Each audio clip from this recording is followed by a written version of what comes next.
అందుకే అధ్యక్ష what is the అధ్యక్ష ఐఎమ్ నాట్ ఈల్డింగ్ అధ్యక్ష. అయితే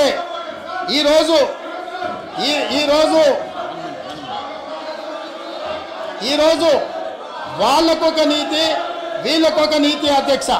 అదేవిధంగా పదే పదే మాది ఉద్యమ పార్టీ అని చెప్పుకునే పార్టీ, ఉద్యమాల నుంచే మేము ఎదిగినామని చెప్పుకునే పార్టీ, ఉద్యమాల ద్వారా తెలంగాణ రాష్ట్రాన్ని సాధించడమని చెప్పుకునే పార్టీ ఉద్యమాలకు వేదికైన ధర్నా చౌక్ను తొలగించి ఈరోజు తెలంగాణలో నిర్బంధాలే కొనసాగుతాయి, నిర్బంధాల మధ్యనే తెలంగాణలో పరిపాలన సాగుతుందని ధర్నా చౌక్ ఎత్తేసిండ్రు కదా అధ్యక్ష.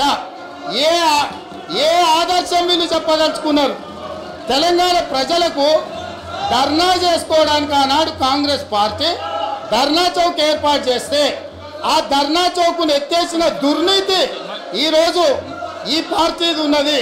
కాబట్టి ఇలా ధర్నా చౌక్ను మేము పునరుద్ధరిస్తే ప్రజల పక్షాన ధర్నా చౌక్ను మేము పునరుద్ధరించి ప్రజలకు హక్కులు ఇవ్వదలుచుకుంటే అభినందించాల్సింది పోయింది. అదేవిధంగా నేను ఒక సూచన చేస్తున్నా అధ్యక్ష. ఇవాళ ప్రజల హక్కుల కోసం, ప్రజల యొక్క అభివృద్ధి కోసం ధర్నా చౌక్ను మళ్ళీ తిరిగి ప్రారంభించినాం. ప్రజాస్వామిక స్ఫూర్తిని నిలబెట్టాలంటే ఇక్కడ అడ్డుకోవడం కాదు, ఇక్కడ ప్రజలకు మేము చేయదలుచుకున్న మంచిని చర్చ జరగకుండా ఈడ అడ్డుపడడం కాదు.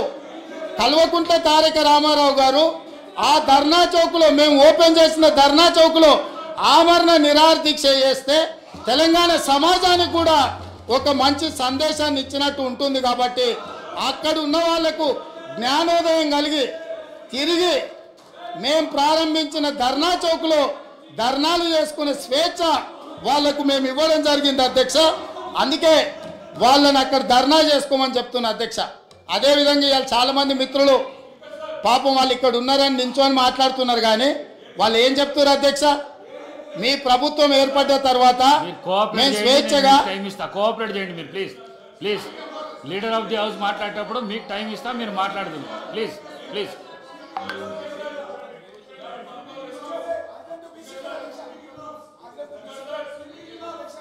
స్పీకర్ సార్, చాలామంది సభ్యులు కొత్తగా ఎన్నికైన వాళ్ళు కలిసి అన్న ఈ ప్రభుత్వం వచ్చిన తర్వాత, ఫలితాలు వచ్చిన తర్వాత మాకు స్వేచ్ఛ వచ్చింది, మేము స్వేచ్ఛగా మా ఫోన్లలో మాట్లాడుకోగలుగుతున్నాము. అంతకుముందు ప్రభుత్వంలో ఉన్న ఫేస్ టైంలోనో ఇతర ఇతర ఇతర యాప్స్లలో మేము మాట్లాడుకునే పరిస్థితి ఉంది. ఇవాళ మాకు స్వేచ్ఛ వచ్చిందని చెప్తున్నారు. సో వాళ్ళు ఈ విషయాలన్నిటిని కూడా పరిగణలోకి తీసుకుంటే వాళ్ళకి ఏం జరిగిందో, మార్పు వచ్చింది ఏందో కూడా వాళ్ళకి అర్థమవుతుంది అధ్యక్ష. అదేవిధంగా అధ్యక్ష,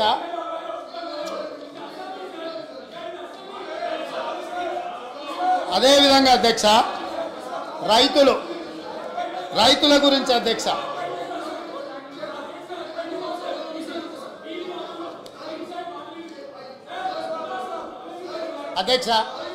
పదే పదే రాష్ట్ర ప్రభుత్వము, రైతు ప్రభుత్వము, రైతును రాజును చేసినామని మాట్లాడుతుంటుంది అధ్యక్ష. నేను కొన్ని వాస్తవిక విషయాలు ఈరోజు నేను మీ ముందుకు తీసుకురాదలుచుకున్నాను అధ్యక్ష. రాష్ట్రంలో రైతుల ఆదాయం పెరిగింది, రైతుల ఆత్మహత్యలు తగ్గినాయి, రైతుల వలసలు తగ్గినాయి, రైతులు పండించిన పంటకు గిట్టుబాటు ధర ఇస్తున్నాము, సాగునీటి ప్రాజెక్టులు నిర్మించడం ద్వారా 1 కోటి ఎకరాలకు నీళ్ళు ఇచ్చినామని పదే పదే ఆనాటి ప్రభుత్వం ఈనాటి వరకు ఒకే అంశాన్ని పదే పదే ప్రస్తావిస్తున్నారు అధ్యక్ష. నేను కొన్ని వాస్తవ విషయాలను ఈరోజు మీ ముందు పెట్టదలుచుకున్నాను అధ్యక్ష. ఈరోజు దేశంలో ఉన్న రాష్ట్రాలలో రైతుల యొక్క ఆదాయం గురించి మనం చర్చించినప్పుడు తెలంగాణ రాష్ట్రము ఈ దేశంలో ఉన్న రాష్ట్రాలలో రైతు ఆదాయంలో 25వ స్థానంలో ఉంది. ఇది నేను చెప్పడం లేదు అధ్యక్ష. రాజ్యసభలో కేంద్ర ప్రభుత్వము ఒక ప్రశ్నకు సమాధానం ఇస్తూ రైతుల యొక్క ఆదాయాన్ని లెక్కించినప్పుడు తెలంగాణ రాష్ట్రంలో ఉండే రైతు యొక్క ఆదాయము 9,403 రూపాయలు.